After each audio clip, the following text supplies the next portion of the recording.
எங்களுக்கு என்னன்னா அந்த பேய் எப்படி அழிக்கிறதுன்னு தெரியுது.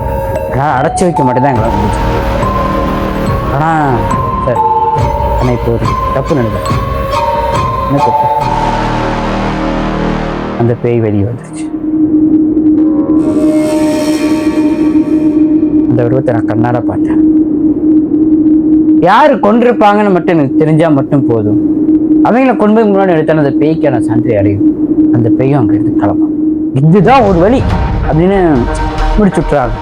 ஆனா அவங்களுக்கு தெரியாது, சொன்னவங்கள அவங்க பழி தீர்க்கிறாங்க அங்க இல்லை.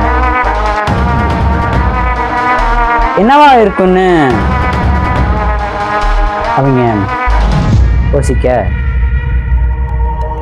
விசாரிச்சு பார்த்தாதான் தெரியுது, அந்த ஊர் மக்களோட ஆத்மா தான் அவங்க அந்த பெண்ணை அழிச்சிருக்கு.